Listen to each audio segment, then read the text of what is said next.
আমির খুসরো মাহমুদ চৌধুরী, মাননীয় অর্থমন্ত্রী। গণতন্ত্র, অধিকার ও নতুন আশার দিগন্ত উন্মোচন করছে। মাননীয় স্পিকার,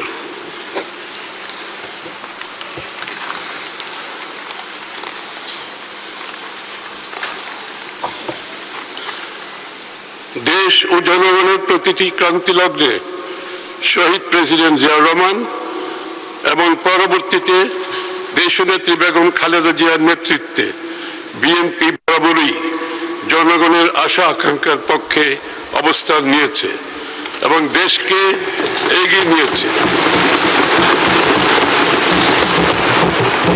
বিগত দেড় দশকের বেশি সময় ধরে জেঁকে বসা ফ্যাসিবাদ শাসনের বিরুদ্ধেও এদেশের মানুষের দীর্ঘ সংগ্রামে নেতৃত্ব দিয়েছে বিএনপি।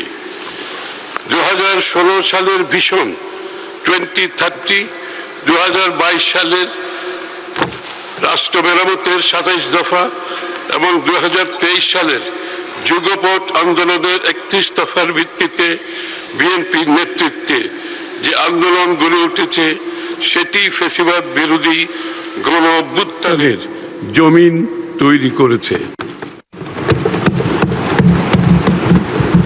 এই জমিনের উপর দাঁড়িয়েই সংগঠিত হয়েছে 2024-এর ঐতিহাসিক ছাত্র জনতার গণ অভ্যুত্থান। মাননীয় প্রধানমন্ত্রী তারেক রহমানের নেতৃত্বে রাজনীতি ও রাষ্ট্র ব্যবস্থার সংস্কার, মেরামত ও রূপান্তরের 31 দফার পথ ধরে বিএনপি গণ অভ্যুত্থানের আকাঙ্ক্ষাকে ধারণ করে আরও সম্প্রসারিত প্রস্তাব জুলাই জাতীয় সনদে উপস্থাপন করেছে। আমরা যে জুলাই জাতীয় সনদ স্বাক্ষর করেছি সেটা অক্ষরে অক্ষরে বাস্তবায়ন করার ঘোষণাও ইতিমধ্যে তিনি জাতির সামনে দিয়েছেন।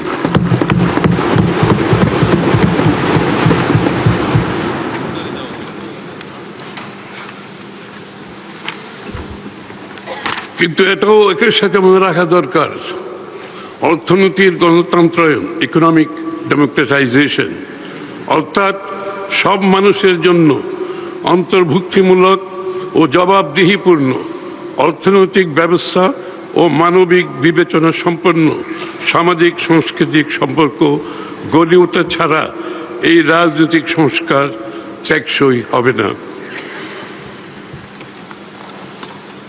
মানুষের জন্য নিরাপদ, সমৃদ্ধ, মর্যাদাশীল জীবন নিশ্চিতকরণে সরকারের অভিপ্রায়ের একটি প্রতিফলন। মাননীয় স্পিকার, আগেই উল্লেখ করেছি, ফ্যাসিবাদী শাসনামলে অর্থনৈতিক নীতি পরিকল্পনায় বৃহত্তর জাতীয় স্বার্থকে জলাঞ্জলি দিয়ে ক্ষুদ্র দলীয় ও গোষ্ঠীগত দুরভিসন্ধি ছিল প্রধান প্রবণতা। ফলে একদিকে দেশের খেটে খাওয়া মানুষের কষ্টার্জিত অর্থ সম্পদ দুর্নীতি দুর্বৃত্তায়নের মাধ্যমে মুষ্টিমেয় লুটেরাদের হস্তগত হয়েছে এবং বিদেশে পাচার করা হয়েছে। অন্যদিকে সামষ্টিক অর্থনৈতিক ব্যর্থতাগুলোকে ঢাকা হয়েছে মিথ্যা পরিসংখ্যান ও কথার ফুলঝুরি দিয়ে। ফলে কাঙ্ক্ষিত রাষ্ট্র গঠনের মূল চালিকা শক্তি অর্থাৎ অর্থনৈতিক ইঞ্জিন বিগত দেড় দশকের বেশি সময় ধরে ক্রমেই দুর্বল হতে হতে একেবারে ধ্বংস হয়েছে। আমরা সেই ধ্বংসস্তূপের মধ্যে থেকেই নতুন যাত্রার প্রতিশ্রুতি বাস্তবায়ন করতে চাইছি। মাননীয় স্পিকার, নির্বাচনী ইশতেহারে আমরা গণতন্ত্র, জবাবদিহিতা, সুশাসন, ন্যায়ভিত্তিক উন্নয়ন এবং অর্থনৈতিক সুযোগের বিস্তারের উপর জোর দিয়ে একটি মানবিক, গণতান্ত্রিক, কল্যাণমুখী বাংলাদেশ গড়ে তোলার রূপরেখা উপস্থাপন করেছিলাম। সরকার গঠনের পর দ্রুততম সময়ের মধ্যে সেই লক্ষ্যে আমরা ইতিমধ্যে কাজও শুরু করেছি।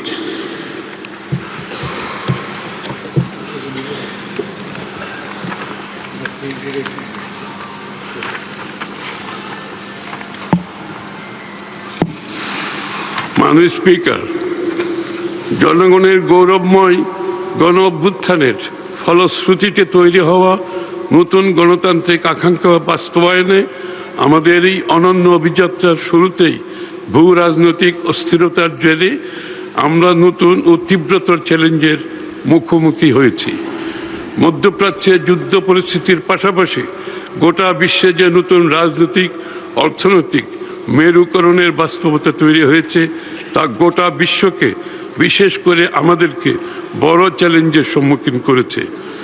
দেশের অর্থনীতির ভগ্নদশার পাশাপাশি বৈশ্বিক অস্থিরতার তৈরি হওয়া নতুন ঝুঁকিসমূহ মোকাবিলার প্রত্যয়কে কেন্দ্র রেখেই আমরা এবারের বাজেট স্থিতিশীলতা, বিনিয়োগ, উৎপাদন, কর্মসংস্থান, সর্বোপরি ন্যায্যতাকে মূল বিবেচনায় নিয়ে পরিকল্পনা করেছি, সামষ্টিক কৌশল নির্ধারণ করেছি।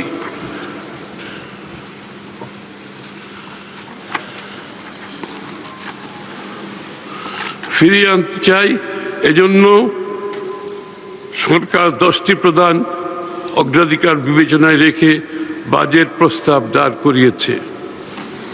এই 10টি প্রস্তাবগুলো আমি পড়ে শোনাচ্ছি মাননীয় স্পিকার। 1, সবার জন্য উন্নয়ন। আমাদের লক্ষ্য অর্জনের লক্ষ্য সর্বজনের, সর্বশ্রেণীর, সর্বখাতের, সকল অঞ্চলের সুষম অংশগ্রহণ, অংশীদারিত্ব নিশ্চিত করে বৈষম্যহীন ও অন্তর্ভুক্তিমূলক অর্থনীতি প্রতিষ্ঠা করা।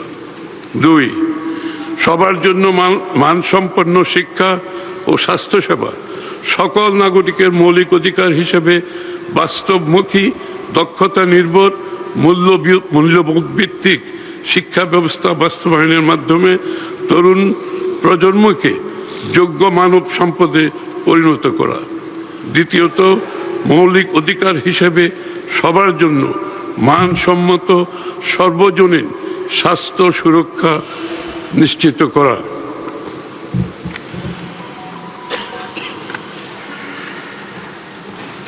5, বিনিয়ন্ত্রণকরণ, ডিরেগুলেশন এবং সাশ্রয়ী ও সহজীকৃত ব্যবসার পরিবেশ সৃষ্টি করা।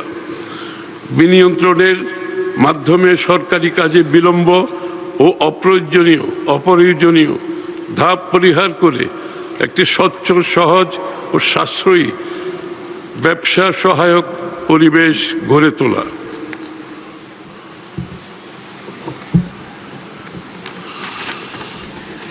ফিরিয়ে আনা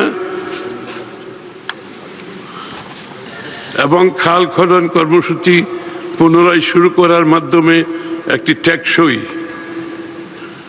সবুজ, পরিবেশ সহনশীল, বাসযোগ্য ভবিষ্যৎ গড়ে তোলা। 10,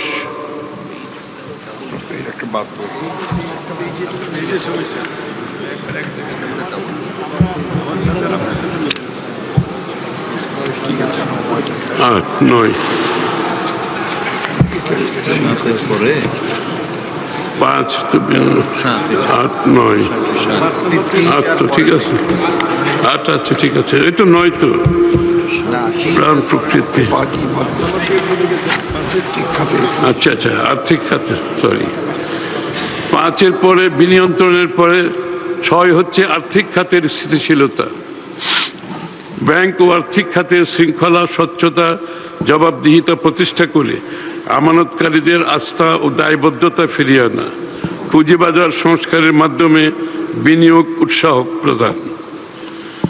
7, জ্বালানি নিরাপত্তা, উৎপাদনশীল কর্মকাণ্ডের ধারাবাহিকতা নিশ্চিত করতে বিদ্যুৎ ও জ্বালানি নিরবিচ্ছিন্ন সরবরাহ নিশ্চিতের পাশাপাশি সাশ্রয়ী, নির্ভরযোগ্য, পরিবেশ বান্ধব বিদ্যুৎ জ্বালানি ব্যবস্থা গড়ে তুলতে আত্মনির্ভরশীল জ্বালানি নিরাপত্তা গড়ে তোলা। 8, তথ্য ও যোগাযোগ প্রযুক্তির বিকাশ, একটি ভবিষ্যৎমুখী, গতিশীল, প্রকৃত অর্থে প্রযুক্তিগতভাবে অন্তর্ভুক্তিমূলক বাংলাদেশ গড়ে তোলার মাধ্যমে বাংলাদেশকে বিশ্বের অন্যতম প্রধান আইসিটি রপ্তানিকারক দেশে রূপান্তর করা।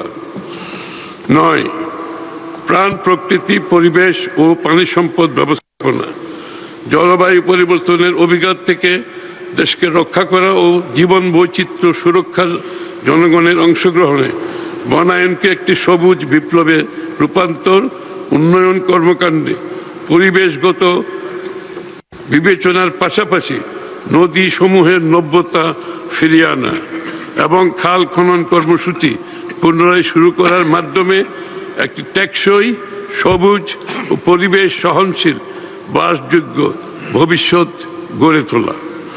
বাজেট হয়ে গেল, নতুন সরকারের প্রথম বাজেট। নতুন সরকার ক্ষমতায় আসার 3.5 মাসের মধ্যেই তাদেরকে বিশাল বড় এবং বাংলাদেশের ইতিহাসের সবথেকে বড় বাজেট দিতে হলো। বাজেটকে অনেকে স্বপ্নবিলাসী বলছেন, কল্পনাবিলাসী বলছেন, অনেকে প্রশংসা করছেন। এটাই স্বাভাবিক। কোনো একটা সরকার বাজেট দিলে তার পক্ষে এক দল বলবে, বিপক্ষে এক দল বলবে। সরকারের পক্ষের লোকজন বাজেটকে শুভেচ্ছা জানিয়ে মিছিল করবে, বিরোধী পক্ষ বাজেটের সমালোচনা করে তীব্র আন্দোলন করবে। এরকমটা আমরা দেখে আসছে। সেখানে ব্যতিক্রম কিছু হওয়ার সম্ভাবনা নেই। কেমন হলো আদতে বাজেট? প্রায় 9.5 লাখ কোটি টাকার এই যে বাজেট, অবশ্য এই বাজেটকে কেন্দ্র করে আমরা সংসদের মাননীয় তথাকথিত এমপির এরকম বক্তব্যও শুনেছি যে এটা অনেক টাকা হয়ে গেছে, 600 কোটি টাকা কিংবা 6000 কোটি টাকা হলে ভালো হতো। এরকম আবালদের ভোট দিয়ে আমরা সংসদেও পাঠিয়েছি। সে ভিন্ন আলোচনা। কেমন হলো বাজেট সেই পর্যালোচনাটা আসলে অনেক বড় ব্যাপার। সেই দীর্ঘ পর্যালোচনায় বাজেট পেশ করার সঙ্গেই যাওয়া সম্ভব নয়। আজকে যে আলোচনাটা আমরা করতে চাই সেটা হচ্ছে যে বাজেটের প্রেক্ষাপটে কোন কোন জিনিসের দাম কমছে, কোন কোন জিনিসের দাম বাড়ছে, বাজেটে বিশেষ কোন দিকগুলো নিয়ে বিশেষ করে মূল্যের দিক থেকে দ্রব্যমূল্য ব্যাপার রয়েছে। দ্রব্যমূল্য কমবে এরকম আশা করা হচ্ছে। তেল, চাল, ডাল সহ বিভিন্ন নিত্য প্রয়োজনীয় দ্রব্যমূল্যের ব্যাপারে আমরা কমতে দেখব এরকমটা আশা করা হচ্ছে। বাজেটে অনেক ভালো দিক রয়েছে, কিন্তু হতাশার একটা দিকও রয়েছে। হতাশার দিক হচ্ছে বাজেটে অনেক ভালো সিদ্ধান্ত নেয়ার পাশাপাশি সরকার ইন্টারনেট নিয়ে কোনো সিদ্ধান্ত নেয়নি। ইন্টারনেটের দাম যা ছিল তাই থাকছে। এটা সরকারের আমার মনে হয় এবারের বাজেটের সব থেকে দুর্বল দিকের মধ্যে একটা দিক। ইন্টারনেটের দাম অবশ্যই কমাতে হতো, কারণ এই যে ইন্টারনেট কেন্দ্রিক যে পেশা, সেই পেশা এত দ্রুত গতিতে বাড়ছে, সেখানে যদি আপনি পুরোপুরি সরকারের সাপোর্ট না দেন, প্রয়োজনে প্রণোদনা না দেন, তাহলে এই সম্ভাবনাময় খাতটা কিন্তু বাধাপ্রাপ্ত হবে। চলুন একটু জেনে দেখি বাজেটে কোন কোন জিনিসের দাম বাড়লো, কোন কোন জিনিসের দাম কমলো, কোন আশাবাদ ব্যক্ত করতে পারি আমরা এই বাজেটকে নিয়ে, নাকি হতাশ হতে হবে। থাকবেন পলিটিক্স টিভির নিয়মিত আয়োজন। দর্শক, বলছিলাম বাজেট হয়ে গেল, প্রায় 9.5 লাখ কোটি টাকার বাজেট। এই বাজেটে ভালো দিক যেমন রয়েছে, মন্দ দিকও রয়েছে। আমরা শুধুমাত্র দাম কমা এবং বাড়ার হিসাবগুলো করতে চাই। যে জিনিসের দাম বাড়লো সেই বিডি নিউজের এই শিরোনামটা দেখে নিন। যেসব পণ্য ও সেবার দাম বাড়তে পারে সেগুলোর মধ্যে রয়েছে বাইসাইকেল, তেল চালিত গাড়ি, সিগারেট, ট্রান্সফরমার, ওয়াশিং মেশিন, বিদেশি খাদ্য সহ বেশ কিছু পণ্য ও সেবায় শুল্ক হার বাড়ানোর প্রস্তাব করার কারণে দাম বাড়বে। আজকে 9,38,000 কোটি টাকার যে বাজেট প্রস্তাব দেওয়া হয়েছে, সেখানেই আমরা দেখতে পাচ্ছি যে বাইসাইকেলের দাম, অর্থাৎ স্থানীয়ভাবে উৎপাদিত বাইসাইকেলের যন্ত্রাংশ, ফ্রি হুইল আমদানির ক্ষেত্রে বিদ্যমান আমদানি শুল্ক 15 থেকে বাড়িয়ে 25% করা হয়েছে। অর্থাৎ বাইসাইকেলের দাম অনেক বাড়বে। এটা কিন্তু খুব একটা ভালো সিদ্ধান্ত হয়নি। পরিবেশ ফ্রেন্ডলি যে বাইসাইকেল, সেই বাইসাইকেলের দাম আপনাকে কমাতে হবে। আপনি মোটর বাইকের দাম বাড়াতে পারেন, কিন্তু বাইসাইকেলের দাম বাড়ানো এটা কোনোভাবেই যৌক্তিক কোনো কাজ হতে পারে না। সিগারেটের দাম বাড়ছে, 300% পরিবর্তে 350% সম্পূরক শুল্ক আরোপের প্রস্তাব করা হয়েছে। কিছুটা বাড়বে, অবশ্য সিগারেট ব্যবসায়ীরা তো কিছুটা বাড়ার, যত কিছুটাই বাড়ুক না কেন, ওখানে মানে একটা বড় অংশ বাড়িয়ে দেয়। এই যে মানে সব থেকে কম দামের শলাকা মানে প্যাকেট ৬২ টাকা থেকে শুরু করে সর্বোচ্চ প্যাকেট কমপক্ষে ২১০ টাকা করার একটা সিদ্ধান্ত সরকার নিয়েছে। যদিও এখন বাজারে যে সর্বোচ্চ দামের সিগারেট রয়েছে, বাংলাদেশি সিগারেট, সেই সিগারেটের দাম সম্ভবত প্রতি শলাকা ২০ টাকা। মানে যারা ওই ব্র্যান্ডের, সর্বোচ্চ ব্র্যান্ডের সিগারেট খান, তারা হয়তো ২০ টাকার জায়গায় এখন ২১ টাকা দিয়ে কিনতে বাধ্য হবেন। প্যাকেটে হয়তো ২০ টাকা বাড়বে, এরকমটাই হবে। তেল চালিত গাড়ির দাম বাড়ছে, অর্থাৎ অকটেন, ডিজেল, পেট্রোল, এই তেল চালিত যে সকল গাড়ি, সেই গাড়ির দাম বাড়ছে, শুল্ক বাড়ানো হয়েছে। ট্রান্সফরমারের দাম বাড়ছে, এটা খুব একটা ভালো সিদ্ধান্ত নয়। 1 kVA পর্যন্ত ক্ষমতা সম্পন্ন ট্রান্সফরমার আমদানিতে বিদ্যমান আমদানি শুল্ক 10% থেকে বাড়িয়ে 25% করা হয়েছে। ট্রান্সফরমারের দাম অনেক বেশি বাড়বে, এটা আমরা লক্ষ্য করছি। ওয়াশিং মেশিনের দাম বাড়ছে। ওয়াশিং মেশিন এটা সাধারণত একটু উচ্চ মধ্যবিত্ত কিংবা উচ্চবিত্তরা ব্যবহার করেন, সেই ক্ষেত্রে খুব একটা এটা বাড়াতে প্রভাব পড়বে না সাধারণ মানুষের উপরে, এটা বাড়তেই পারে। রডের দাম বাড়ছে, এটা একটা ভয়াবহ বিপর্যয়ের কথা। রড তৈরির বিভিন্ন উপকরণের উপরে ভ্যাট বাড়ানোর ফলে এর দাম বাড়ছে। তার মানে নির্মাণ সামগ্রীতে যখন দাম বাড়বে, রডের দাম যখন বাড়বে, তখন মানে নির্মাণ ব্যয় বাড়বে এবং ফ্ল্যাটের দাম বাড়বে। বিভিন্নভাবেই এই ব্যাপারগুলো আমরা দেখতে পাবো। বিদেশি খাদ্য যেমন সুগার, কনফেকশনারি, কফি, তৈরি খাবার ইত্যাদি আমদানিতে শুল্ক হার বাড়ানো হচ্ছে, এগুলো দাম বাড়বে।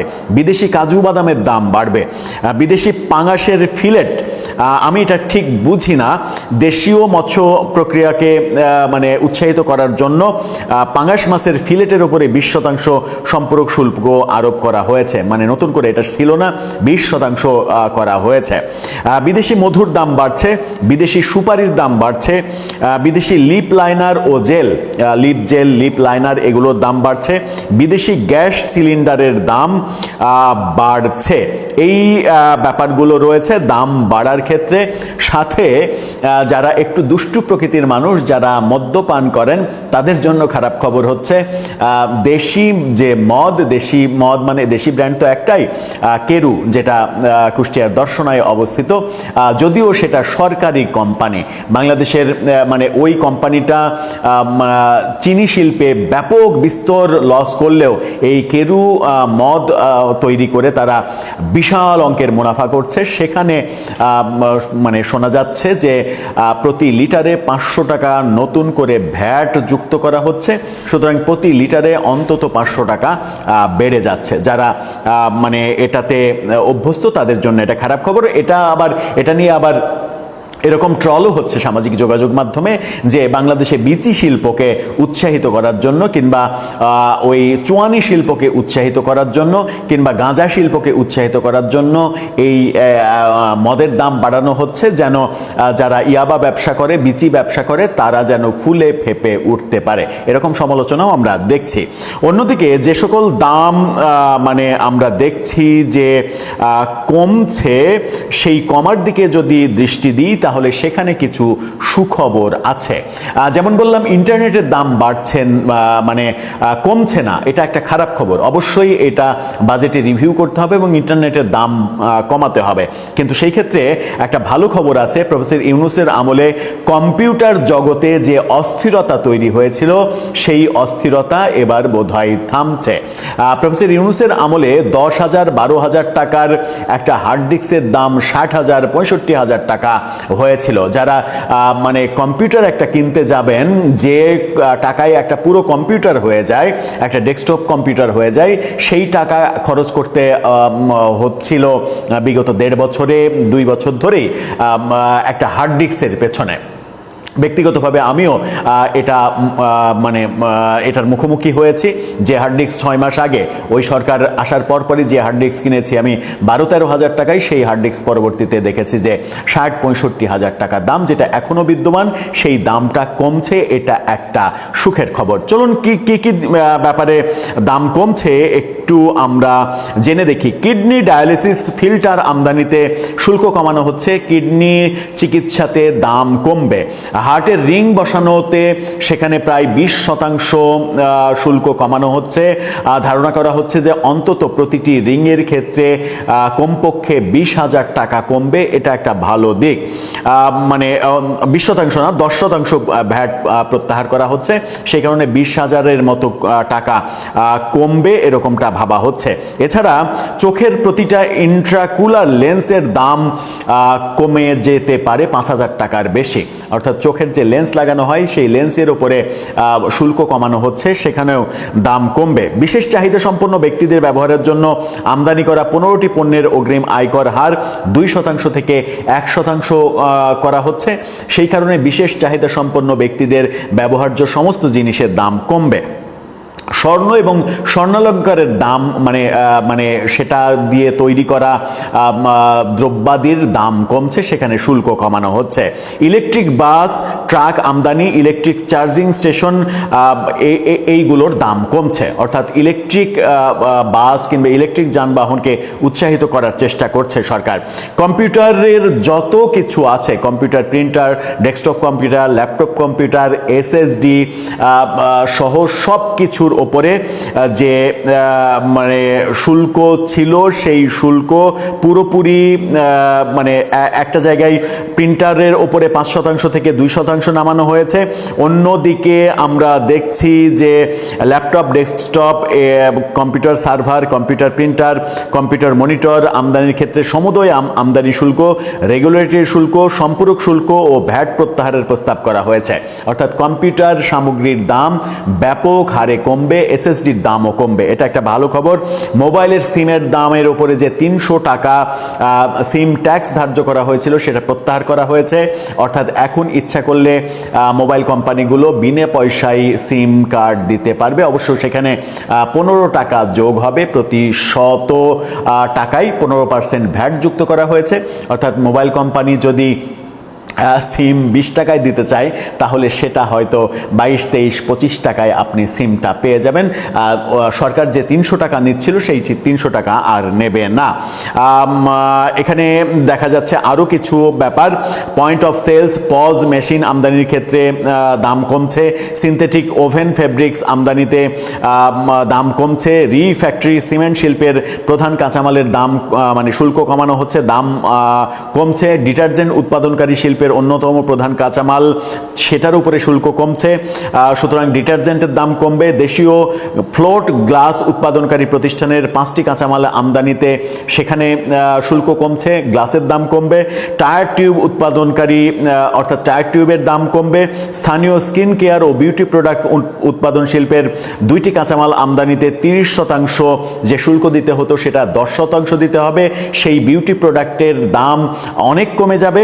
স্থানীয় কফি প্রক্রিয়াজাতকরণ শিল্পের কাঁচামাল হিসেবে যেগুলো আসতো তার উপরে শুল্ক কমানো হয়েছে, সেগুলোর দাম কমবে। সৌর বিদ্যুৎ খাতের উপকরণ সমূহ আমদানিতে প্রযোজ্য আমদানি শুল্ক, রেগুলেটরি শুল্ক সহ সব শুল্ক মানে শূন্য করা হয়েছে, সেখানেও ব্যাপক দাম কমবে। এই সিদ্ধান্তগুলোর পাশাপাশি আমরা আরও যেগুলো দেখছি, আপনারা এক নজরে একটু এই ফটোকার্ডটা দেখে নিতে পারেন। যে সকল দাম কমতে পারে সেগুলোর মধ্যে রয়েছে, বিবিসি বাংলা এটা নিশ্চিত করছে, নিত্য প্রয়োজনীয় দ্রব্য, কৃষি পণ্য যেগুলো বলেছি, মানে তেল, চাল, ডাল, এগুলোর দাম কমবে। সার, কীটনাশক, শিশু খাদ্য, হার্টের রিং, চোখের লেন্স, ডায়ালিসিস ফিল্টার, ইলেকট্রিক গাড়ি, স্থানীয় বিউটি পণ্য, গিটার, পিয়ানো, ক্যামেরা, প্রজেক্টর, মশলা, খেজুর, synthetic oven fabrics, mobile phone, তথ্য প্রযুক্তি, মোবাইল সিম, কন্টেন্ট ক্রিয়েটর ও ফ্রিল্যান্সারদের জন্য সুবিধা। এই ব্যাপারগুলো পজিটিভ বাজেটে বলা হচ্ছে। এই ব্যাপারগুলো যখন বলা হচ্ছে তখন আরেকটা সিদ্ধান্ত এই বাজেটে ঘোষণা করা হয়েছে। এই খবরটা দেখে নিন। সেখানে বলা হচ্ছে বয়স্কদের জন্য ট্রেনের ভাড়া ফ্রি, মেট্রো রেলে 25% ছাড়। অর্থাৎ যার বয়স 65 বছর, 65+ তারা সরকারের ট্রেন ভ্রমণে আর কোনো টাকা দিতে হবে না এবং মেট্রো রেল ভ্রমণে তারা 25% ডিসকাউন্ট পাবেন। এটা একটা ভালো সিদ্ধান্ত। প্রবীণদের জন্য এই সুবিধাটা প্রয়োজন ছিল, এটাও একটা ভালো সিদ্ধান্ত হয়েছে। মোটামুটি বাজেটে বেশ কিছু সুখবর আছে।